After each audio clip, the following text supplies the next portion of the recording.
कांताताई, जसं गजभिये म्हणाले की मुख्यमंत्र्यांनी काल शपथ घेतल्यानंतर थेट जर जवखेड्याला गेले असते तर एक चांगला संदेश गेला असता आणि दलित समाजावरती जे अत्याचार होत आहेत ते रोखण्यासाठी आता मुख्यमंत्री स्वतः पुढाकार घेत आहेत असा एक संदेश चांगला त्यामधनं गेला असता. ही संधी देवेंद्र फडणवीस यांनी गमावली असं वाटतं का? नाही, गजभियांना मी सांगू इच्छिते की ज्या दिवशी मुख्यमंत्रीपदी त्यांची म्हणजे निवड झाली, विधिमंडळाने म्हणजे निवड केली, त्याच दिवशी तुम्हाला सांगते संध्याकाळी त्यांनी ह्या जवळखेड्यात ज्यांच्यावर म्हणजे अशा प्रकारे म्हणजे जाळून मारण्यात आलं तर त्या कुटुंबियांशी त्याच दिवशी ते बोलले. देवेंद्र फडणवीस ज्या दिवशी विधिमंडळामध्ये त्यांची नेतेपदी निवड झाली त्याच दिवशी संध्याकाळी त्या कुटुंबियांशी त्यांचं सविस्तर बोलणं झालं आणि तेव्हा त्यांचे ते भाऊ वगैरे ते बोलले की आम्ही तुम्हाला भेटायला येतो शपथविधीच्या दुसऱ्या दिवशी, आणि आज ते त्याप्रमाणे भेटायला आले होते. आणि साहजिकच आहे, साहजिकच. आणि एक मिनिट ऐका जरा. हां, नाही मला म्हणायचं 20 तारखेला घटना घडली. नाही गजभियेजी, आता नाही एक गजभियेजी माझं ऐका जरा. आणि त्यांनी त्यांच्याशी म्हणजे पूर्णपणे कुटुंबियांशी सविस्तर बोलणं केलेलं आहे. त्यांच्या कुटुंबियांनी इच्छा व्यक्त केली की आम्ही येऊन तुम्हाला भेटतो, आणि त्याप्रमाणे ते आज येऊन भेटलेले आहेत. त्यांनी निवेदनही दिले आणि चर्चा सविस्तर झालेली आहे. आणि म्हणूनच म्हणजे देवेंद्रजींनी आज निर्णय केला की उद्या आमच्या ह्या कॅबिनेट मिनिस्टर पंकजाताई मुंडे आणि राज्यमंत्री दिलीप कांबळे ह्या दोघांनी ताबडतोब उद्या त्या ठिकाणी जायचे जवळखेड्याला आणि त्या कुटुंबियांना भेट द्यायची. आणि त्याच्यानंतरच की म्हणजे की खरोखर काय झालंय की पोलीस अधिकाऱ्यांनी म्हणजे कुचराई केली का कामामध्ये, आणि त्याप्रमाणे त्याच्यावर कारवाई होईल. बघा, आता कालच शपथविधी झाला आहे की तुम्ही आरोप करायला सुरुवात केली. 15 वर्ष तुमचं सरकार होतं. आपण पाहिलेलं आहे की दाभोळकरांचे हत्येकरी अजून त्या काळामध्ये तुम्ही काय केलं. मला काय म्हणायचं की आपण 15 वर्षामध्ये काय केलं की आता काल शपथविधी झाला की लगेचच तुम्ही आरोप प्रत्यारोप लगेच त्यांनी जायला पाहिजे होतं. तुम्ही तुमच्या सगळे घटनाक्रम तपासाना 15 वर्षामधले की कधी तुमचे मुख्यमंत्री तातडीने एखाद्या ठिकाणी गेलेत, आणि अजून अवधी तरी 24 तास तरी होऊन जाऊ द्यात ना. आणि त्यांनी ज्या पद्धतीने विश्वास जनतेला दिलाय, काल सह्याद्रीच्या आपण मुलाखतीमध्ये पाहिलं, किंवा आज 5.5 तास चर्चा झाली आणि काही झालं नाही असं कसं तुम्ही म्हणता. राईट टू सर्व्हिस अधिकारावर खरं म्हणजे हा फार चांगला निर्णय झालेला आहे. त्याचबरोबरची महत्त्वाचे म्हणजे खाती आहेत, म्हणजे गृह खातं असेल, ऊर्जा असेल, वित्त असेल आणि कृषी असेल, या विषयावर आज त्यांनी चर्चा केली आणि काही झालं नाही. तुम्ही म्हणजे फुकट 5.5 तास बसले आणि तिकडे जायला पाहिजे होतं असे आरोप करणं खरं त्याच्यामध्ये तथ्यहीन आरोप आहेत मला असं वाटतं. अगदी बरोबर आहे. आरोप केलेले नाही, तुम्ही बोलला हो की म्हणजे अशा पद्धतीने आरोप नाही, मी त्यांना सजेशन दिलं. नाही, बरोबर आहे तुमचं, आम्ही त्यांचं स्वागत केलं.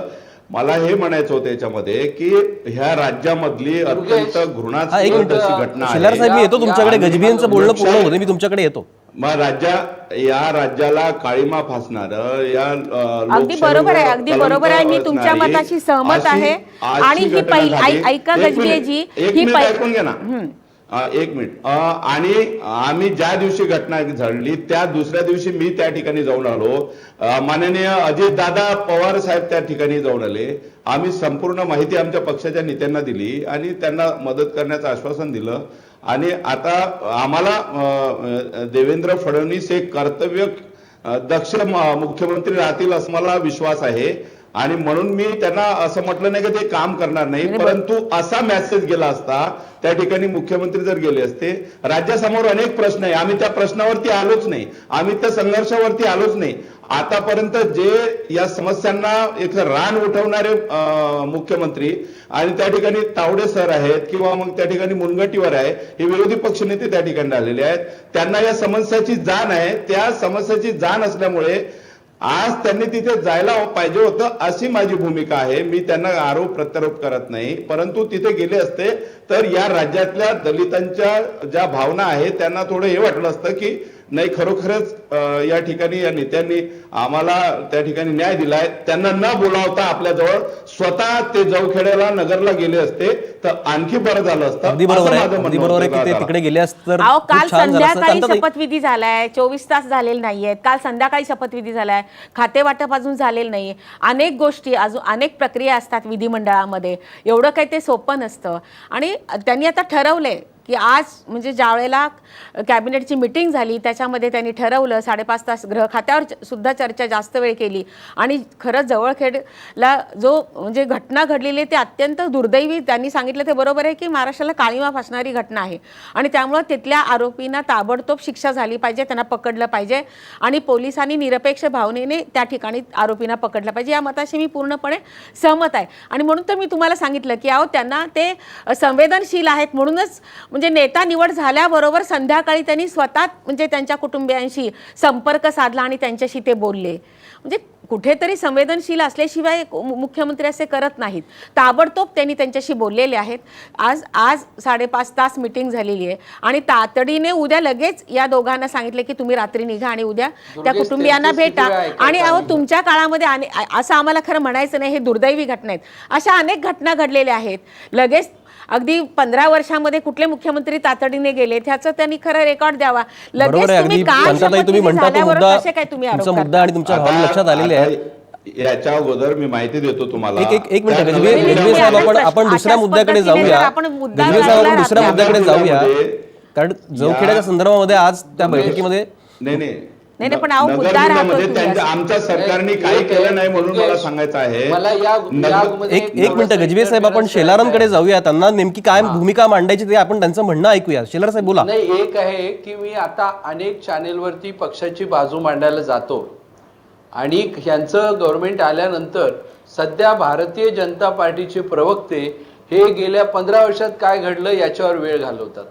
आमचं म्हणणं जे झालं त्याच्याविषयी आम्हाला शिक्षा होईल ना, किंवा लोकांनी आम्हाला विरोधात बसवलंय ते एक प्रकारचं लोकांनी आम्हाला मॅन्डेट दिलेली आहे, किंवा ज्यांनी भ्रष्टाचार केला असेल ते आरटीआयच्या बाहेर येईल, दे विल बी पनिश्ड. पण त्याच्यावरती टाइम मारून घ्यायचा आणि आम्ही कसे चांगले बोलू दे, आम्ही मध्ये बोललेलो नव्हतो. याचा अर्थच असा होतो की दुसऱ्यावर टीका करायची आणि आपण कसे मोठे आहोत हे दाखवण्याचा केविलवाना प्रयत्न या चर्चेत घडू नये असं मला आपल्या सगळ्यांना नम्र निवेदन करायचं. दुसरी बाब अशी आहे की आता गजबिये यांनी ज्या पद्धतीने की संवेदनशीलता दाखवायला पाहिजे होती आणि काल शाही समारंभ झाला, इट्स ओके, त्यांना तो आनंद झाला होता, मोठ्या प्रमाणामध्ये त्यांनी तो शाही समारंभ केला.